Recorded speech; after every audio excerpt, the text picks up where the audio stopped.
Welcome back to ThreadTalk Tuesday. I'm your host, Denver. And I'm Teresa. And today we're going to get into some wicked Reddit stories. What's a theme for today, Teresa? Today we're going to talk about teachers versus students. Everybody's been a student, but not everybody's been a teacher. So we're going to get into some aspects. We got some stories from the teacher side. We got some stories from the student side and some parents of the students, because that's always a big topic in life. You know, we can keeping the theme going with our previous episodes. We started in with proposals and weddings and in-laws and toxic relationships. So if you guys want to check all those out, make sure you go back through our old videos. And what happens when relationships progress? You start to have kids, and then kids go to school, and then you have teacher issues. So we're going to go over some drama, and maybe you can learn a little bit of something of how to interact with teachers and how not to interact with teachers. Are you excited to get into it? I'm very excited. And we have Jack here. We do have Jack. Jack has made it to work today. He's not making any biscuits right now, but he's attentive. That's all that matters. His attendance is on point. Yes. If you guys are listening to Spotify and you want to check out what Jack looks like, just hit us up on any of our other social media of Instagram, TikTok, or you can watch the full version on YouTube and check out Jack's progress and how many biscuits he makes during this episode. So check us out on YouTube. Make sure you subscribe and hit the like button. We appreciate it. We have seen massive growth since our last episode. We have. We're almost like past 25,000 followers on Instagram now. Spotify followers are just skyrocketing, podcast downloads. So thank you guys for listening. If you guys are returning, thank you guys so much. If this is your first episode, thank you so much, as well as check out our older episodes. We just want to thank everyone, because it's for you guys. You guys are what makes us keep going, because you guys are listening, and it gets us excited for the next episode. It does. We've received some really nice messages too. On Instagram, people have been reaching out saying that they love our podcast. Even like the small, nice comments on YouTube and stuff, we really appreciate it. It honestly makes our day. It makes my day. Teresa reads every episode. Teresa reads every comment, so definitely makes her day. I tried. It's been getting tough because there's so many, especially on Instagram. There's a lot, but I try to keep up with as many of them as I can. We definitely read all the DMs. All right, so let's get into it. Let's go. This episode is brought to you by arterno.ca, our very first sponsor. And if you're watching on YouTube, you can see we have this beautiful LED sign with our podcast logo. So they sponsor Denver, me in my personal area, and I asked them if they could do up a logo for this. So it's absolutely amazing. Make sure you guys check them out at arterno.ca, arturno.ca, and use ThreadTalk for a nice discount. Now, they do a lot of LED silhouettes, mainly for the automotive industry. So if you have somebody who loves cars, it makes great gifts. Or if you want a custom silhouette of anything that you want, they will do that up for you as a one-off. So make sure you guys check them out. Once again, that's arturno.ca. Thank you for Arturno for sponsoring this episode. And now we'll move into our first story. Woohoo. Okay. You want me to go first? Yeah, go ahead. All right. This one comes from r/teachers. Title is, well, this generation is doomed. Parents have lost their minds. Tagging as humor because there really is nothing we can do to help but laugh. On Monday, a student in my lower elementary class was trying to steal a classroom tablet that I purchased with my own money. The student had it hidden under their shirt and tried to stuff it in their backpack. Another student saw this and shouted, "Hey, blank's name, what are you doing?" That's when the tablet fell out from their shirt. I called the student over and had a very serious but gentle chat about what happened. Student admitted that they were trying to take the tablet. We end our conversation with discussing that stealing is wrong. Student is of course upset and cries at the front of the room. Other students gives hugs and I give him a hug too. Remind student that sometimes we all make mistakes. Student stops crying less than 10 minutes later. End of the day rolls around and I write in the planner about the incident. After school, I had a face-to-face meeting with mom already scheduled and shared exactly what happened. After hearing what happened, mom asks why the child was crying. I reiterate that the student was caught stealing the tablet. Mom asks again and again. I keep saying back that they tried to steal a tablet. She asks again. Finally, I say, I guess she was embarrassed for getting in trouble? Like I didn't know what to say. They were stealing and got caught. Tears were an appropriate reaction. It showed remorse. Mom also asked if it happened in front of the class. I again reiterate that it happened during center time and that the entire class was present, but the conversation was private. We move on without much issue. Apparently, this was wrong. The next day, the father calls and yells at the principal, saying that I embarrassed his child and labeled them a thief. He also said that the child was just trying to borrow the tablet. He also said I shouldn't have written what happened in the planner. I told parents at the beginning of the year that I use the planner to communicate any behavior problems, good or bad, to them, and that I should have called him. He and mom are married and live together. My principal, of course, contacts me about this whole situation. I explain what happened. I was basically told next time just to call the parents. I guess talking in person wasn't enough. But this is where I'm worried about this upcoming generation. What should have been a discussion about stealing and that it's wrong instead became a witch hunt for the teacher. What are we teaching our children? That stealing is fine? That if we make a mistake, it's someone else's fault? I'm beside myself on this. Like what? Also, don't worry, the page where I wrote the note was torn out, so their precious cherub didn't need to be reminded that they literally tried to steal a classroom tablet. What the heck?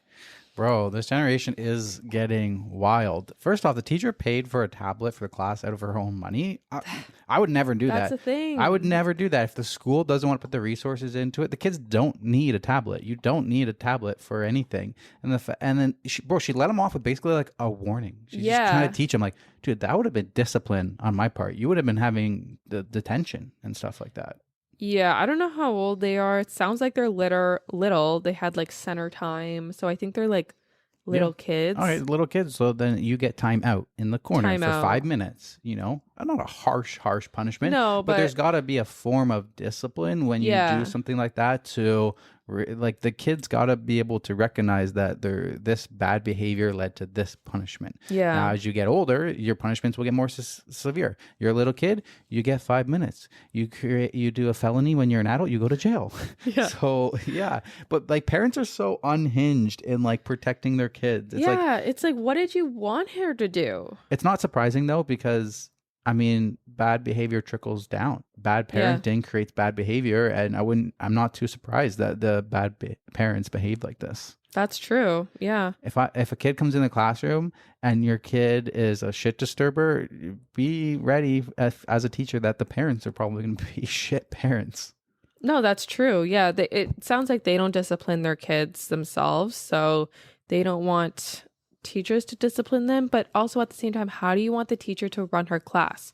She can't just have like a bunch of students. That's the rules of when your kid goes to a school. If you don't want that, homeschool your kid. Yeah, exactly. But you need to be accepting of what the rules are for your kid when they go to a public or private school. Yeah, and it doesn't even sound like the kid. Like she said that he cried, or sorry, he or she, the student, cried for less than 10 minutes and then was over it. Like, I think that's an appropriate response. Yeah. It wasn't like you ruined the kid's day, like went home crying. Like, I don't know. He got busted and he was embarrassed. Yeah, and also like there's the dad saying, oh, he was just borrowing it. There's no principle for borrowing it. You're borrowing it without permission. That is considered stealing. Yeah. Like, would it be the same case if we don't know the student's age, but what if they were in high school? Yeah, exactly. Where is the line drawn? Exactly. I feel like the younger they are, I guess whatever the age is, the punishment should be adjusted. The kid's younger, first time, doesn't really know. Okay, you get a small punishment, not a huge punishment, but still a punishment. There needs to be something there. You got a talking to. I would have put the kid in a 5-minute timeout. Like, you're missing this or whatever. And then you go into high school and you get detentions and everything like that. Yeah. You go into the real world and you're caught stealing, you get charged with theft and you go to jail. Yeah, exactly.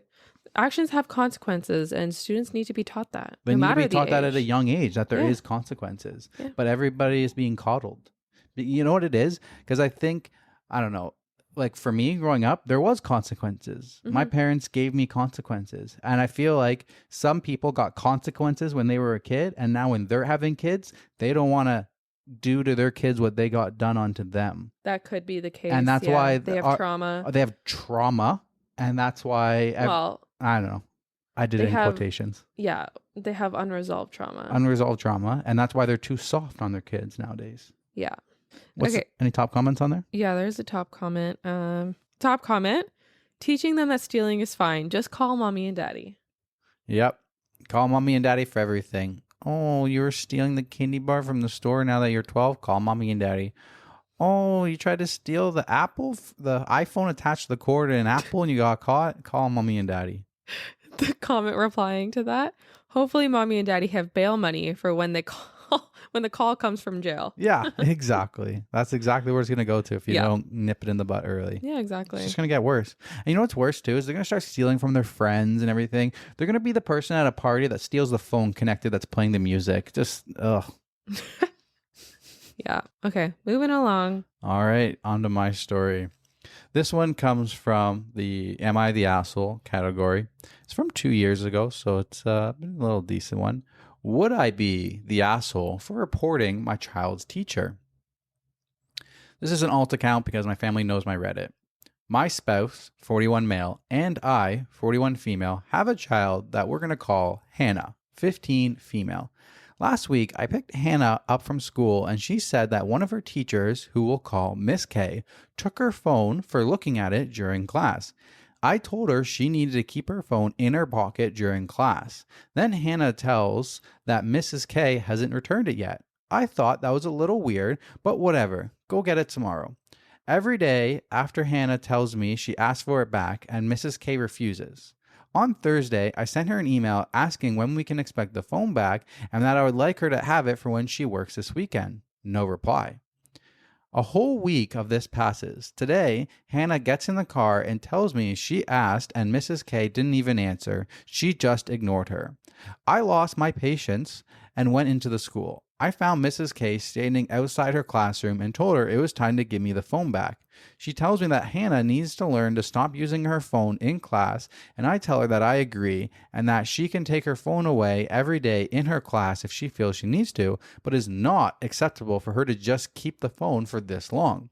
I made a scene. Students and teachers alike were staring, but she relented and said she would get the phone out of her office and came back about 3 minutes later. I feel like an idiot for not checking the phone when she handed it to me. I didn't give Hannah back her phone from my purse until she was done with her assignments for today, and a couple minutes after she comes back to me in a panic. 2 things were wrong. 1, the screen was now cracked, and it wasn't before she gave it to Mrs. K. 2, she had to re-log into her Apple ID, which we thought was very odd. She then looked at her account settings and saw a second Apple ID with Mrs. K's full name and avatar. We think she may have merged the data or something too because there were contacts we didn't recognize on the phone. I lost it and told Hannah she can't use the phone for now because I'm worried Mrs. K has access to anything on her end and sent an email to her demanding an explanation. There has not been a reply. I'm seriously considering reporting her to an administrator and having her pay for the screen repair, but my husband thinks that will cause her to retaliate on her daughter and I might have overstepped by confronting her today. He also thinks it's possible she may have made a mistake and accidentally thought she was on her own phone or something and that this IT guy could help by separating the IDs. He thinks we should let it go now that the phone is returned. I agree that he might be right about Mrs. K retaliating and I might be overreacting, but I'm having a hard time accepting the state that she returned Hannah's phone and just letting things go. Would I be the asshole for reporting her to the administration? No, not at all. Get her fired. Go to the principal. Go. I wouldn't have even messaged Mrs. K directly. I would have went directly to the principal. There's no way. This is insane. Exactly. Like, what? That's not a mistake. There's no way you mistakenly put your Apple ID on someone else's phone. Yeah, exactly. What world is that a mistake? Cracking the screen. Okay, maybe something happened in her drawer and the screen got cracked and it's whatever. But Apple ID on the phone, undeniable. No. There is nothing that you can do to defend yourself from that. That takes so much effort to do that. I do have some questions. I have some questions. I have tons of questions. I have so many questions. First off, there should be a password on the phone. Yeah, that too. I could understand maybe as a parent you don't want your kid to have a password for your sake, but that's That's not acceptable. That you should have a password on every phone. You should just know what that password is. Yeah. It's like my laptop. Like I have a password on my laptop, but anybody I know is free welcome to know what my password for my laptop is, because I know you and I'm okay with you. It's for strangers who try to steal my device. It's security reasons. Yeah. So same thing with your phone. I have a password on it. Anybody who's like, hey, can I have access to your phone? It's like, sure. Here's my password. Like, it's no big deal if I know you. It's for in case you steal it. Yeah. You can't have access to it. So have your Apple ID on there is unacceptable. Could have been avoided by maybe a password on the phone, but there's still no excuse for that. No, I would be livid. I would be so mad. The husband just trying to like push us under the rug. No, you're a pushover. You're a people pleaser. No, doormat. Grow some balls. Sorry. Exactly. Man up. Yeah, no, but like stand up for your daughter. Like obviously something is wrong here. The teacher should be fired. In my opinion. Before it got to this point, it said like she had the phone for like a week or two or something like that. Even without all these issues. Yeah, I wouldn't one day, the day. I like if my kid came to the car and she's like, I don't have my phone, I'd be like, your $2,000 iPhone is not with you. No, we're going to get it right now. We're not leaving. Teacher's not there. We're going to the principal's office. You need to unlock that desk and get that phone. I'm not leaving without the phone. Listen, if the kid pulled the phone out during the middle of class, okay, sure, take it.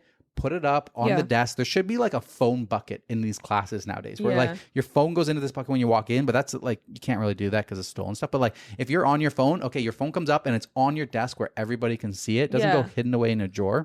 But like you should keep your phone in your pocket, but you should get it back at the end of that class. The teacher should be not keeping it for any longer than their class. I would riot if my kid came back missing. I'm like, my kid has to walk home from school or something like that, or bike home from school, or has to go do something. Like I need them GPS tracking on that phone. I need them to be able to call 911. I need them to be able to be safe and stuff. So that's a great point. No, like she's like, I needed to have it back for when she works on the weekend. Like, what about the whole weekday, the whole week? Like it sounded like she had it for about 2 weeks here. Unacceptable in my pocket. You wouldn't be able to keep the phone for more than one day if that was my kid. No. I mean, I don't know if I'd be giving my kid an iPhone. I don't know about that because I grew up with no phones and stuff like that. But if I did, that would be absolutely unacceptable for the teacher to have it. Yeah, that's your own property. The teacher has no right to take it after school hours. That's insane. Exactly. Yeah, I would be so upset even before the whole I'd be upset about the cracked screen and then the Apple ID. Like, come on. Also, too many red flags. So many red flags. Red flags for keeping it too long. Red flag for logging in. Red flag for the cracked screen. Also, never buy an iPhone without having a case and a screen protector on it. The whole times I've had these phones, I have never had a cracked screen, and I drop my phone 3 times a day. Yeah, you put a case on it and you put a screen protector on it, and I've never damaged my actual iPhone. Mm-hmm. If you don't do those things, they're going to get damaged. Yeah. I drop my iPhone all the time. Me too. All the time. Yeah, but still. Who doesn't drop their phone all the time? I know. But still, I mean, the teacher's responsible for it. Yeah, for 100%. Sure. Is there any update? Did she get fired? Yeah, there's no update or anything. Just top comment is, not the asshole, report this. The teacher took the phone for a week, damaged it, and had the audacity to log themselves in as if they owned it. And they even refused to hand it to you initially. Report this ASAP. Mm-hmm. Yep. Yeah, 100%. Yeah, no excuses here. The next comment, not the asshole. It seems more likely the teacher swapped your daughter's undamaged phone with her own. Oh. ETA, you should be able to see the unique ID from the purchase of the phone. Compare it to the one in your possession. If it is your daughter's phone and not swapped, she is responsible for the damages while it is in her care. Mm-hmm. Imagine if she took a student's phone and she's like, oh yeah, this is an iPhone 13 Pro in black. Why don't the screen's not cracked. Why don't I just swap these out? Mine is the same phone and it's damaged. I'm going to swap this stuff out. Yeah, but how did she think she was going to get away with it? I don't know. You know, like, she's a teacher, so maybe she's older. Maybe she doesn't understand that you can't really get away with that kind of stuff. Yeah, honestly, I had a witch of a supply teacher named Mrs. K too in elementary school. Yeah, maybe this is her. It's bringing up some trauma, some PTSD. That's funny. What grade were you in when you got a cell phone? I think grade 7. Grade 7. Yeah, I had my BlackBerry. BlackBerry was my first iPhone. I remember iPhone. BBM. Your BlackBerry was your first iPhone. Sorry, BlackBerry was my first phone. I remember BBM. Right? Yeah. BlackBerry Messenger. Yeah. BBM was the shit. Yeah, like changing your status and stuff. It was like the cool. If you didn't have a BlackBerry, you weren't cool. So yeah, I did have a BlackBerry at one point. That's funny. Okay, so one thing, if you guys are new to us, we have a 5-year age gap. Teresa's 5 years younger than me. So grade 7 would have put me like grade 12. Grade 12. Yeah. So for me, it would have been grade 10 was when I got my first cell phone. I had to save up. I had to pay for it by myself. And I got the Walmart $50 flip phone T9. Do you know what T9 is? No. Oh, so T9 is when you didn't have a full keyboard and you only had the 1 through 9, and each letter was like 1 to 4 letters. Yeah. So it was like predictive texting. So if you typed in like eat, whatever the letters are for EAT, and then it would be like what you could make the words and like top one, second one. So that made texting faster. So I had those flip up phones that had like the monthly pay as you go plan where I could put like $10, $20. I paid $10 for unlimited texting. But if I took any phone calls, it would just drain it. And then I'd be like locked out. So like I never did any phone calls. And like, unless it was very important, like my grandma or something, I would only ever text. And I went through a couple of those. I remember like losing my flip phone, like riding ATVs and stuff, and then I had to go back to Walmart and buy another one that was like $70. And then at one point I got the one with like the slide up keyboard, the one that like slid up and a full keyboard came out. I remember and those I was ones. like, oh my god, I could full text, this is amazing. So like that was when I had those phones, like the pay as you go phones in high school. Like there was no games, you were texting only. There's really like I don't remember any incident where getting my phone taken away or using it in class. Like there was nothing to do unless somebody was texting you. Yeah. There was nothing to do to reply to a text. There was no games, no Instagram, no social media or anything like that. So I don't know how these kids do it in school now. Like Instagram for me came out like after I graduated from high school. Like college is when Instagram started. Yeah, I don't remember if it started. I think it also started for me like when I was in grade 9-ish, like around high school.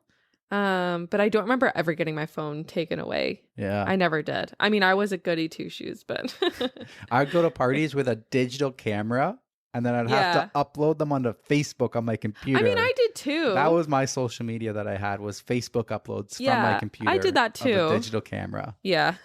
And then I got a BlackBerry. Love BlackBerry. Then I got an iPhone, and then I haven't gotten anything switch an iPhone. Love iPhone. Yeah. Love Apple. I call everything an iPhone. I've been making some of my YouTube. I just made the mistake. on my car YouTube channel, I make the videos, and I'm like, oh yeah, it has an iPhone holder in this car, and the comments are like, there's other phones besides iPhones. I'm like, no, there really isn't. I'm dealing with a customer and they have an Android and stuff like that. I just call it the dark side. If you're not an iPhone, you're on the dark side.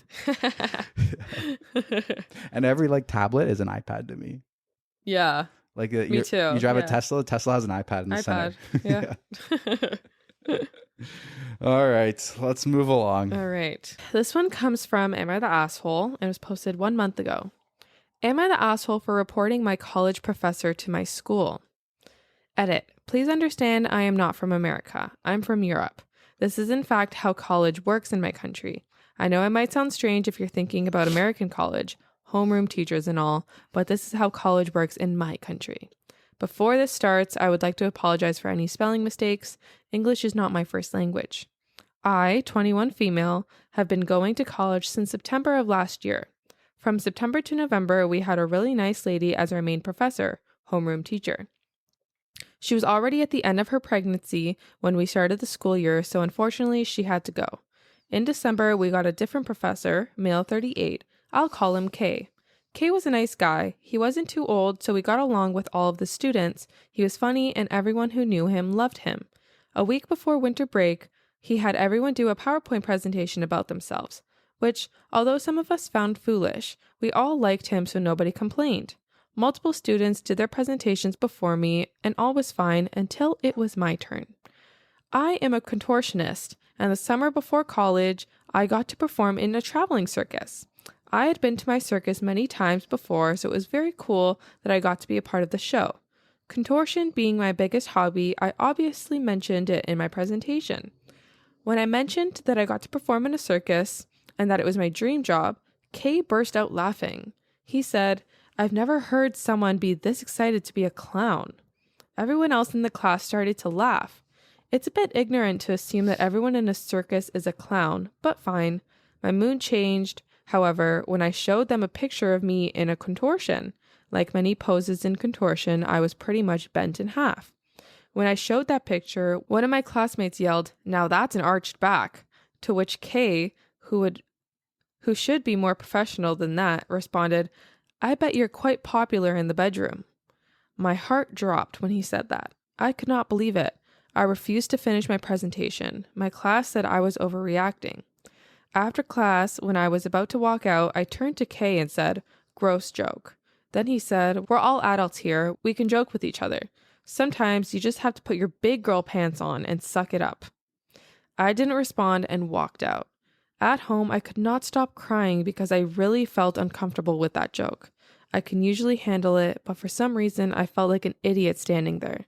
I told my mom about what happened and she made me send an email to the school. They took it very seriously and said they would take immediate action. January 8th was the first day back after school after winter break. We were introduced to a new professor. She's okay, but she's quite strict and not everyone likes her. She had a long lecture about inappropriate comments and how we as adults need to respect boundaries since we're no longer little kids. Now a lot of the classmates are mad at me because they are blaming me for Kay being gone. I don't know if Kay still works at our college. I'm not sure what happened to him, but everyone thinks I'm an asshole now. So am I the asshole? No, Kay's an asshole. Kay is definitely the asshole here, obviously. Kay's action got himself fired. Yeah. Oh, we're all adults here. We can make sexual jokes. No, dude, you're a teacher. You're in a teaching so position. Inappropriate. You are a role model no matter what the age difference is. It sounds like they're like 18, 19, 20, like if they're in college around that age. No, it's high school. They just call it college, I think. Oh, it's high school. So they're Sorry. not actually even adults. I think. Wait. No, I lied. Sorry. Because they were confusing me with homeroom teachers and all. Yeah, that's what they're saying. So Yeah. So they are older. yeah.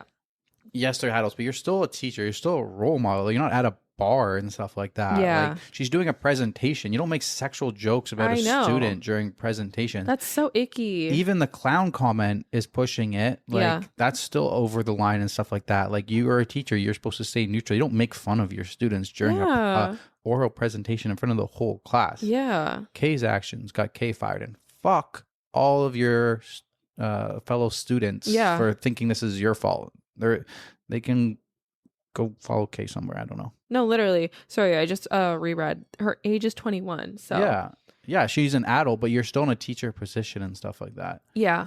I was thinking, I don't know why when I was reading this, I know it said college, but I thought it was high school. So I was thinking that the kids were younger and more immature, but at 21, you shouldn't be blaming your classmate for getting them fired. At that age, you should know that that's inappropriate. Exactly. And I'm surprised her other classmates didn't have her back. Yeah, exactly. Like even, especially like other women. Yeah. Like, why wasn't this a red flag for everybody? Like, that's disgusting. I would have been pissed. Yeah, I would have been pissed. Like, pissed off. Like, I would have went right away to the principal. That's so inappropriate. Like, even if I was a student in the class, I would have not found that appropriate. No. I would have went to the principal even if she didn't want to.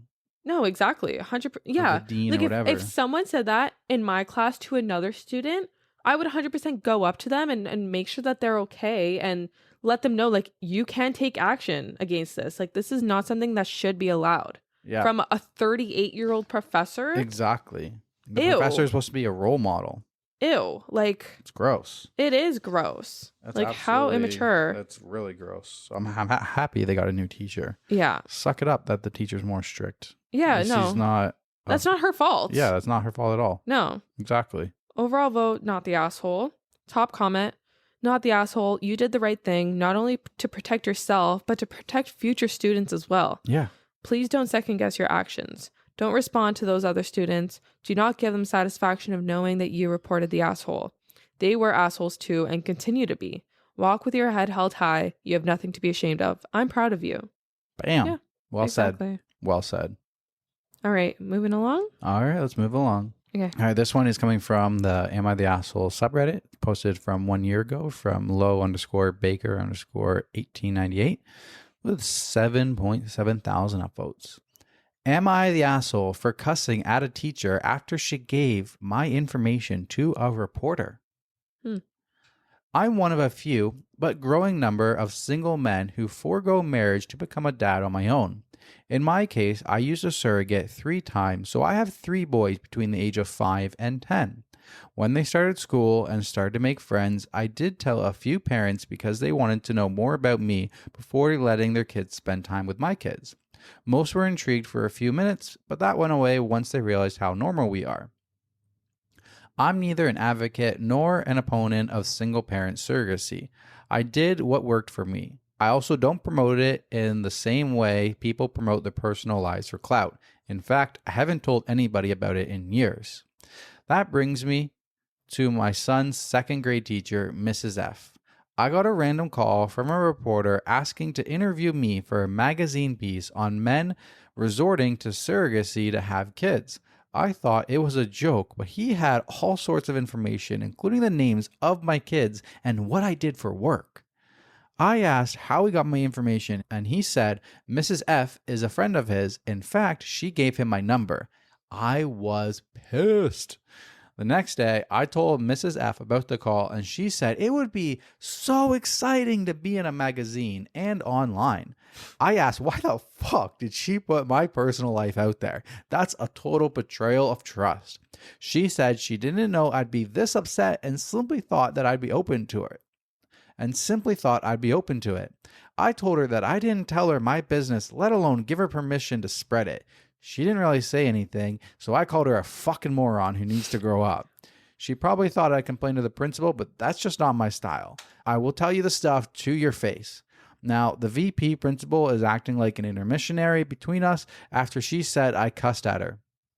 He did say that I was out of line, but she was even way more out of line. He asked me to understanding because she's young and she lives online. I told him that he's just mad that he actually has to do some work now. And the funny part is that I'm not even mad anymore. I don't like her, but it's not like she matters in a few months. Am I the asshole? No, obviously not. It's no excuse that she's a young teacher. She should know better. She's a professional as a teacher working with students. Like, you should know better. Absolutely. There's privacy. You can't just go around telling everybody's information and stuff like that. And I think she learned a lesson here. And you're lucky you got off so easy. Yeah, I know. He's nice enough for saying I'm not going to go to the principal. Like, I would honestly get you fired. Bro, that's a lawsuit. That is a lawsuit. That's a breach of privacy. Yeah, that is right. a lawsuit for giving away personal information. He could sue the school board, sue the teacher for That's all true. of that stuff. He could take him to court. That's a breach of privacy. Yeah. That's like, you can't just give away people's personal information that you got because of your job. Yeah. Like, maybe you might have let it slip to your friend. Like, I can understand knowing this information that you have a student who is a parent, who is a single dad, who went through the surrogacy process. And then if your friend is a reporter, you might have let it slip. Yeah. Like, someone. Yeah. Be like, oh yeah, one of the students, I have one of the students in my class, his dad is like that. But then going ahead and giving away the contact information to the reporter friend, and the reporter friend being stupid enough to say where he got it from. It's like, I can understand having like a couple drinks one night and be like, oh yeah, one of the kids in my class, and he's like, oh, like, who is that? Like, oh no, I can't tell you that and stuff like that. And like, don't reach out to them or anything like that. Like, you can't, Obviously. I can't be like the one who have told you this information and stuff like that. It's common sense. It's common sense. It's not common anymore. Yeah. No, it has nothing to do with their age too, because I'm young. I live on the internet too. Same. I would never I do know that. better. Yeah, exactly. Like, come on. That'd be like me in car sales, having my, client's information and stuff like that. Yeah. And like, this client bought a super rare car, and I know this photographer, and I'm like, oh yeah, here's the contact information. Go reach out to him if you want to, make put an article for that car. And the customer's like, how do you know I have this car? Why did you reach out to me? Yeah. Oh, the person you sold it to gave me the information. Can you imagine? I would lose my job. Yeah. I would lose my job. That's customer privileged information. Just because they bought it doesn't mean that the whole world needs to know about it. Now, what I would do was I would reach out to that customer and I would say, hey, you bought this car. This person's doing this. Would you be interested in this? I can give them your information with your permission. Yeah. She could have reached out to the dad Yeah. and been like, hey, I know this friend who's doing this article. Would you like to be in the article? They're looking for some people. And then he can make the decision and say yes or no. But she just went ahead and gave away privileged information that she had no right to do. Yep. She's lucky she didn't get sued. Yeah, exactly. He was too easy on her, in my opinion. Exactly. Top comment. Not the asshole. The VP needs to not be making excuses for her. What she did was disrespectful, rude, and unethical. You do not give out other people's personal info without their permission. If she wanted to give her friend a lead, she could have said, hey, I know a single dad who might be a good fit. Let me ask him and if he'd like to talk to you. And that's it. Nothing about your contact info and especially nothing about your children. Exactly. I said it better myself. Yep. That's it. Overall vote, not the asshole. I'd hope so.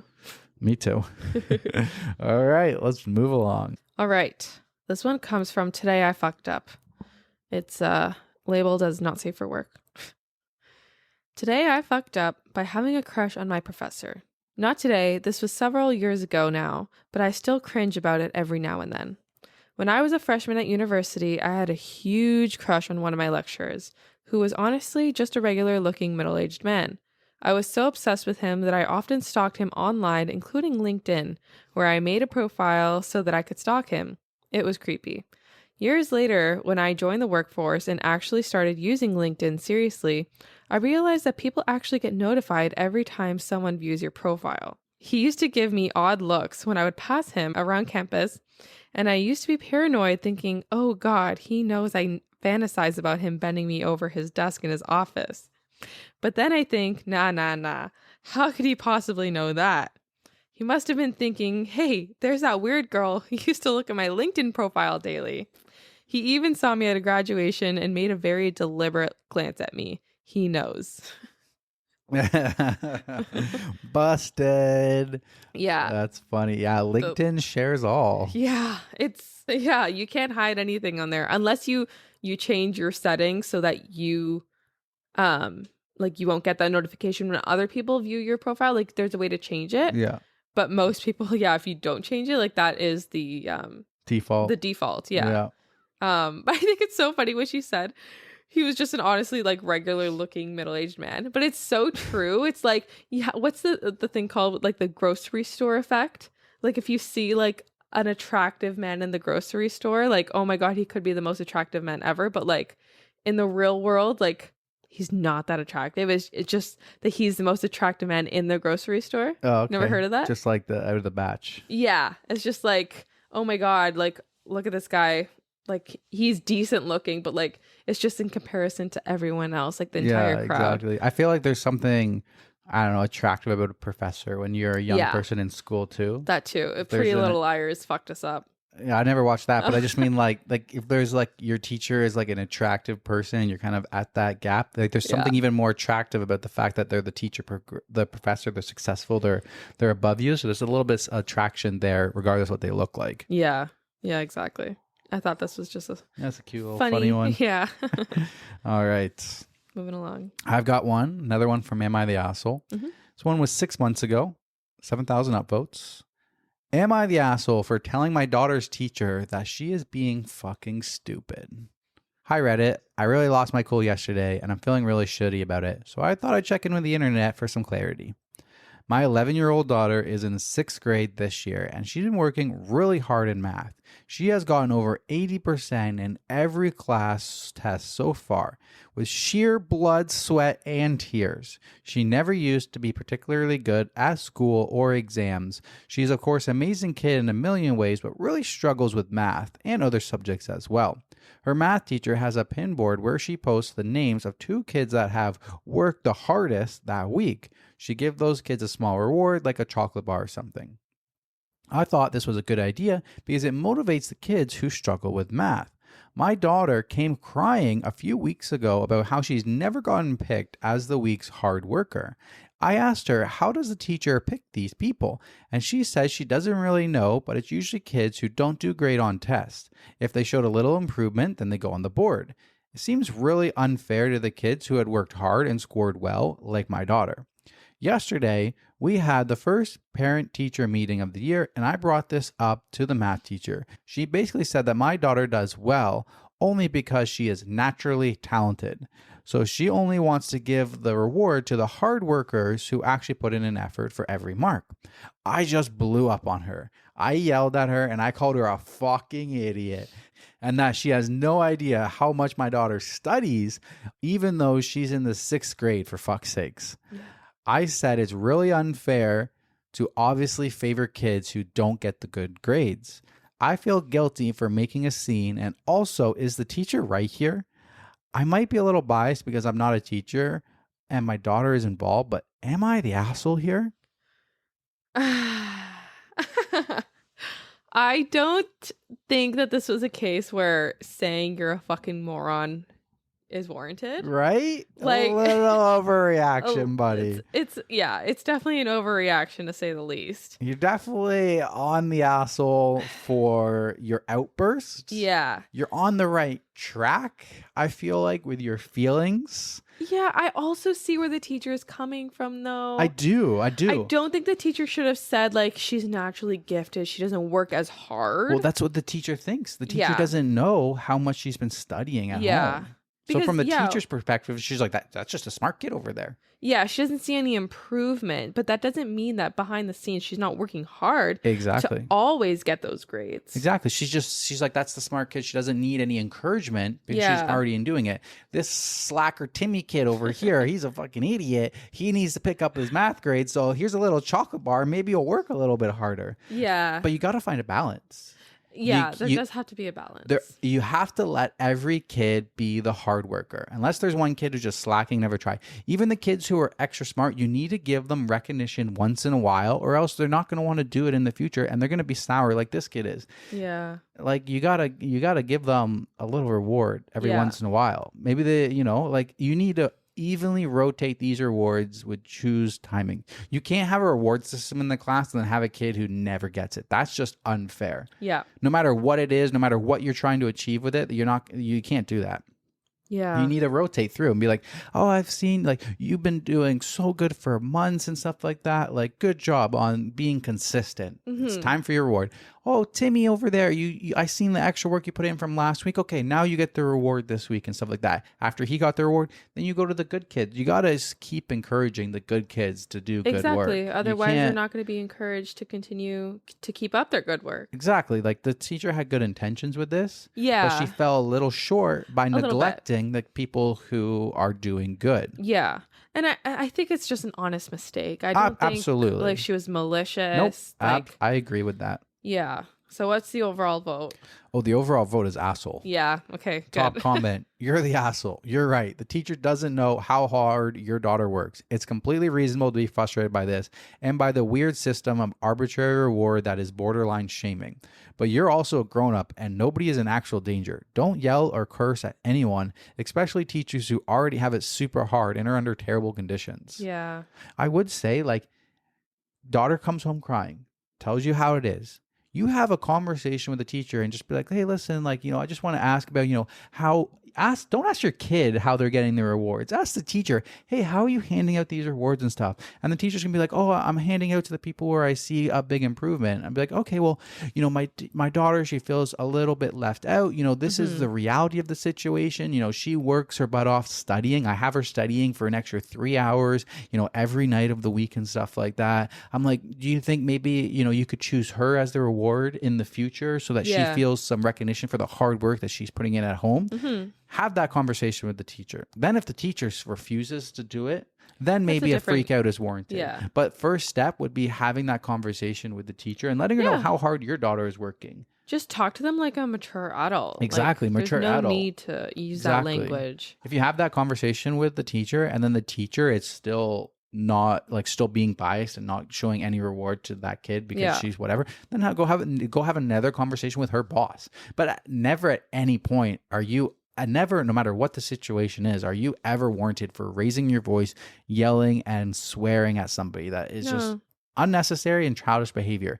If you have an issue, you communicate. Can't fix that, you go to their boss. You can't fix that, you go to the board. You can't fix that, get your kid in a different school. But never at any point do you have the rights to verbally abuse somebody. Yeah, in any industry. In any industry or any situation, you never have a right to verbally abuse somebody like that. Yeah. There is an edit. It says, okay, I was out of line. I'll apologize to the teacher straight away. Thanks, y'all. Another edit. The school year is almost over where I live. Almost all the kids have gotten recognized multiple times, except for a few who consistently score well. And my daughter failed her standardized math test in 5th grade and went to summer school for math classes to pass and enter 6th grade. So yes, she struggled. The teacher just didn't know that. Yeah. But if you're a teacher and you're going to be doing this kind of thing, you have to at least have every kid recognized once. You can't allow anybody to be sitting out. Yeah, exactly. You have to be fair to all your students. I understand it's a good idea and stuff like that, but if you're going to do it, you got to be fair. These kids, 6th grade, they don't understand.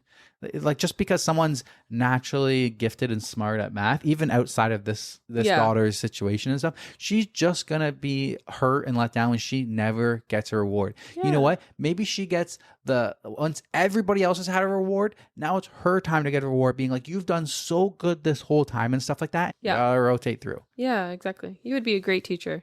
I think I would be a good teacher. Honestly, I don't know. I like working with kids. I feel like I could be a good teacher. Yeah. Yeah. Cool. Thanks.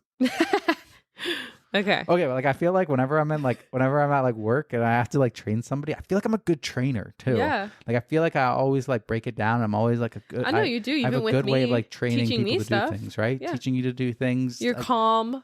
You know how to explain things. Like, you're not like those crazy dads that, like that like make their kids cry because they're in a 3rd grade math class and they're not understanding their math homework, right? And they're getting upset that they don't understand. I feel like I know how to work with somebody and like have them take over and do it at their pace and stuff. Yeah, exactly. Good job. Thank you. Okay, this one comes from Am I the Asshole? Am I the asshole for reporting the well-liked college professor that slept with my ex-girlfriend? Throwaway because I go to a prominent state school.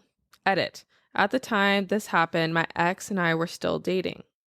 I, 21 male, am about to enter my final year of school. I majored in a STEM field. At this point, all of the people in my major pretty much knew everyone. Most of us had mutual classes together, and we tend to see each other at events and conferences. There is one very charismatic professor that most students in this major take. I have taken him, as have most of my friends. He is really friendly and an easy grader. Most of us see his class as a GPA booster. This semester, my ex-girlfriend, 19 female, was taking his class. I noticed she was getting a lot of personal texts from this professor, and she started staying late in his office hours very frequently. I wanted to think she was doing well in his class, but the class is an easy street compared to what we have taken thus far. I admit I'm a bit of an asshole for this part, but I snooped through her phone. I found some very inappropriate texts from this professor to her. I was so stunned. I couldn't believe it. I verified that it was his phone through a mutual friend. I confronted her about this immediately. She tried to deny it at first, but when I asked her about the texts, she admitted that she said she had been sleeping with him for 2 months. I told her to pack her shit and get out. Then I emailed the dean. We set up a meeting where I showed him the text and told him what happened. A couple of the other girls came forward too. Now this guy is in the process of being fired. I don't know what that entails. He has reached out to some students, I guess, telling them what happened. Someone, I assume my ex, has told them that I was responsible for him getting in trouble. Now several people on my major think I'm a huge asshole. I've been told I should have handled it in private instead of getting jealous. I have been given the whole consenting adult speech.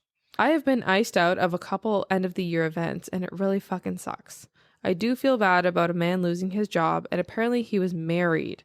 Am I the asshole for what I did? No, hells no. Oh my God, disgusting.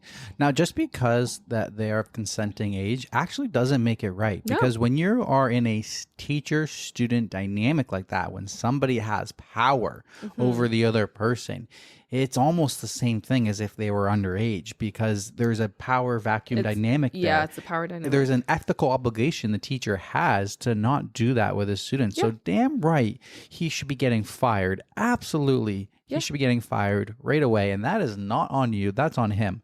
Now, are the other students who liked him going to be on your side? No, it just sucks, dude. There's nothing that's going to be able to happen there. You can't Yeah. convince the other students that you're wrong. It didn't happen to them. They don't fucking feel that way. Let that happen to them and see how they feel. But no, you did the absolute right thing. That dude Yeah. should be fired right away. Inappropriate. Yeah, and whether it came from a jealousy point of view or if he was just trying to report the right thing, like Doesn't I matter. think regardless, it doesn't matter. I don't care. You can be Yeah. jealous. Doesn't matter. Yeah, no, you can be jealous and petty. Be petty. Yeah. This should be a pro revenge story. Absolutely. No. Yeah. No, you did the right thing. He's getting what is coming to him. Exactly. Married too? Piece of shit. Yeah, that's disgusting. It is disgusting. Never mind being single and sleeping with your students and stuff like that, but like you're married too. That's absolutely just disgusting. All the bad things. That's gross. Overall vote, not the asshole. Top comment, not the asshole. There's a reason they didn't allow students to date teachers or employees to date their bosses. He ruined his own career and marriage with his decisions. It would have came to light eventually. Yeah, whether it's you or somebody else, it's you can't keep that stuff for secret forever. Yeah, and he was doing with other students too. It's disgusting. Other women came forward too. Yeah, exactly. So it would have came to light exactly. Oh, it would have came to light eventually. Someone would have said something. For sure. Yeah. Okay, moving along. Moving along. All right, this one is from 1 year ago. Am I the asshole subreddit? Am I the asshole for reporting my daughter's substitute teacher? I, 35 female, have a daughter, Sienna, 15 female. I had her pretty young, and we have a really good and close relationship. She tells me a lot of stuff that happened at school, but one thing in particular stood out to me. Sienna has an IEP to be able to use the bathroom without a pass, go to the nurse when she needs, get water and food when she needs because she has chronic anemia and sometimes will pass out. This particular day, Sienna woke up late and skipped breakfast to catch the bus. She texted me while I was working and said she didn't eat and felt like she was going to have a fainting spell. I instructed her to ask to go to the nurse. She texted me a moment later saying the teacher was telling her she had to wait until 2 other kids came back from the bathroom. Long story short, the kids were in the bathroom for quite a while, more than 10 minutes according to Sienna, and she fainted for a few seconds. I picked her up and called the school and reported the substitute for negligence. I told my twin sister and my mom about it, and both of them said the guy was just doing his job and I shouldn't have called and made a huge fuss about it. So am I the asshole? No, I don't understand this rule. Maybe teachers can come forward and let us know, but I don't understand the rule of having a limit on people going to the bathroom. Yeah, I guess like creating a disturbance in the classroom and stuff. Creating a disturbance how? I don't know. Too many kids just leaving and playing hooky or playing around in the bathroom or something. Okay, Fights, but maybe. I get it. But she's not even going to the bathroom. Yeah, exactly. She's going to the nurse. Exactly.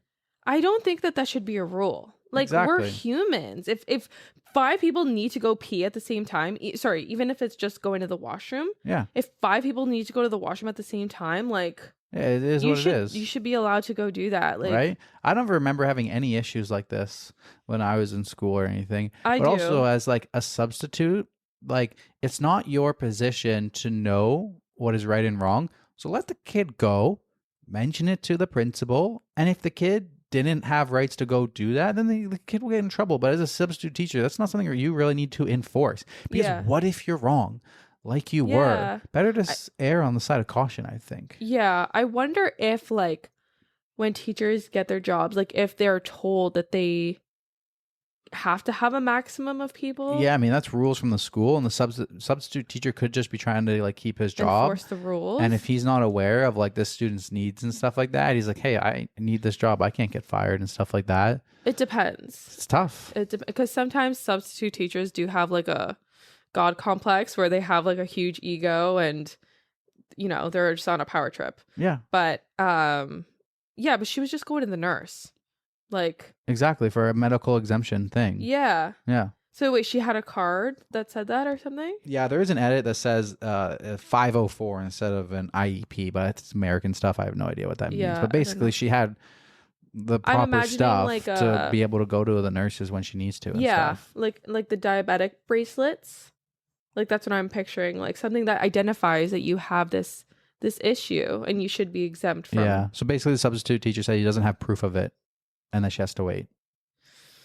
Yeah. That's tough, right? Like, Is the person the asshole for reporting the teacher to the No, principal? I don't think so. No, not at all. Absolutely not at all. I would do the same thing. And would the substitute teacher get in trouble? Maybe, maybe not. What if the substitute teacher's like, I didn't have any of this information. My rules are that I'm not allowed to unless it's on the class list. Yeah. He could have done nothing wrong on his end. This could have been a mess up of the principal Exactly. for not That's what I was having the gonna say. list Yeah. to the substitute teacher. Yeah. So is the substitute teacher may or may not be the asshole. Yeah, we need more info on that. We don't have the answer to that. So the substitute teacher could be in the wrong, could be in the right. It depends on what his rules are on his teaching position. It's someone in the school's fault. It's either someone's in the school's fault. or the principal. Like it's the like the school itself. Broken telephone might not be the substitute teacher. Could be. I feel like, at the end of the day, you should err on the side of caution. But when it's your job on the line, who am I to say err on the side of caution? Who am I? I don't know that stuff. Yeah. He could err on the side of caution. The next thing you know, he gets fired for being a substitute because he let a student out who didn't have it, and now he's getting in trouble. So that's on the school's administration and stuff like that. Yeah. I feel like with medical stuff, you should err on the side of caution. That would be my belief. But hey, man, when your job's at the end of the line, who am I to say? Yeah, err on the side of caution, right? Kids lie, so who knows? That is true. Like there are those kids that ruin it for everybody. Yep, exactly. But yeah, definitely not the asshole for reporting it. Someone needs to be held accountable for your daughter fainting. Exactly. So top comment, in quotations, said the guy was just doing his job. The thing is, that wasn't his job. His job was let your kid go to the nurse because she had a medical situation that required a nurse, and kids shouldn't be denied medical attention just because someone is currently in the bathroom. Mm-hmm. I do agree with that. I would think that would be the rule. Kid wants to go to the nurse, go to the nurse. I would just, I would give the teacher the benefit of the doubt, substitute teacher, of what the rules were when he was given the job. But I would think that would be how it goes. There should be no reason to holding the kid behind for any medical reason or anything like that. Kid says they need to go see the nurse. Go see the nurse. If they weren't supposed to do that, they'll get in trouble on their own. But, who knows what his rules were. Yeah. Yeah. All right. Your turn. Okay. I have a short, funny one. Funny one? Teresa's throwing some jokes down? Teresa doesn't do funny. What? What? I do funny. All right. Let's see what you got. This one comes from r/teachers. Oh. I ruined the penis game. Oh my God. Okay, now I show us is funny. Before we even get into this story, Teresa, for some reason, has this weird fascination with the penis game. And if you don't know what the penis game is basically, you start off by saying penis. The other person playing will say penis, but louder. And the last person to say it wins. Last person to say it the loudest. Yeah, exactly. So basically, the last person is going to end up shouting it at the top of their lungs until you're so embarrassed that you don't want to say it again because it's embarrassing. And Teresa all the time will be like, no, penis, not always. Penis, penis. Yeah, it's Teresa. I used to do that a lot few years ago. So much. It haven't been so much lately, but you do it once in a while. You did it a couple of months ago. I did. We were in the parking garage. It was an elevator. Was it the elevator? Yeah. God damn. But yeah, I just do it because I know Denver won't play with me. No, why am I going to shout penis at the top of my lungs? That's not entertaining at all. That's not a funny game. It's probably the most immature thing I do, I'll admit. The most immature thing. I just think it's funny. It's not. Okay. I ruined the penis game.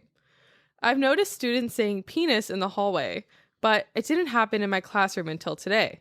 If you don't know the penis game, it's basically a dare about who can penis the loudest. When it happened in my class today, rather than being shocked or angry, I laughed and told them how that was a thing when I was in middle school as well. I told a story about a boy in my friend group and how he incorporated the word into a speech on a dare. Of course, now it's deeply uncool and they've stopped. They don't want to do it because the teacher thinks it's cool. Yeah, exactly. Yeah, that's the perfect way to get them to stop doing that. Make it seem like the teacher thinks it's cool. Yeah. Kids never want to do things that are teacher approved. Yeah. Part of the coolness is being rebellious. Yeah. Top comment. LOL, that was happening in my class yesterday in SoCal. I squashed it by saying, everybody, so-and-so learned a new word today, and he wants so very much to show you how proud he is by saying it over and over. he didn't say it anymore. There you go. Call him out. Put him on the spot. That's funny. Yeah. All right. I feel like all of mine, actually, pretty much almost all of mine are Am I the Asshole stories. So let's move on with another juicy Am I the Asshole story. Am I the asshole for the email I sent to a teacher about her "you have to include everyone" rules, saying that it's a very dangerous lesson? My daughter is 12, and I'm teaching her ways of creating and respecting her boundaries that are age appropriate. Teaching her that is it okay to say no to things that she is uncomfortable with. There is a boy in her class who keeps bothering her and her female friends at recesses. I've encouraged her to go to me or the teacher when this happens. My daughter told me a few days ago that in class, the teacher asked the kids to form a group of about 4 or 5. She had formed a group of 5 with some other girls. Then the boy who had been giving her trouble at recess came over and said he was joining their group.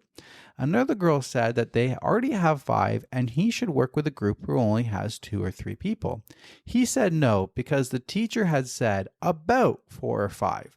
And my daughter said that they didn't want to work with him and he should go find another group. A few of the other girls agree with her, and he said, "You can't exclude me like that. It's against the class rules." And she said she didn't care. I heard about this from my daughter first, and the way she talked about it. She has been firm, but not unkind. But then I got an email from her teacher saying she wanted a call. She said that there had been an incident at school where my daughter had excluded another child and that wasn't allowed in her class, and she wanted me to have a talk with her about it. Her telling of events was the same as my daughter's. I felt proud of my daughter for her honesty. I sent her an email saying, "Dear Mrs. Teacher, I'm sorry, but that is not a lesson I feel comfortable teaching my daughter. She is at an age where she is already having to deal with unwanted attention, and I'm making a point to teach her that she does not have to be around anyone who makes her uncomfortable, and that a young lady is able to choose to spend time with people who make her feel respected. I understand you are already aware of the boy who has been behaving in ways that make her feel uncomfortable at recess. I think it is a very dangerous lesson to teach a girl that she has to include and be kind to everyone, instead of teaching her to be aware of when someone is not respecting her nose and stepping out of the situation. I hope I don't have to explain in too much detail why I find this important, but to put it briefly, I was brought up with the include everyone mindset, no expectations. It taught me to ignore my own comfort level, and as I became a young adult, I became the victim of men who use my inability to say no to their advantage. It's a dangerous lesson and no longer appropriate at that age. Thank you." She emailed me back asking for a meeting in person with the principal. I'm preparing for that, but was wondering if my email was too harsh. Am I the asshole for my response to the teacher? No, I'm 100% on her side. I feel like you got more to say on this than I would. Yeah. Well, I think it's amazing that she's teaching this. She's 12? Yeah. This 12-year-old girl to not just be okay with anything that men or boys are saying to you and doing what they say.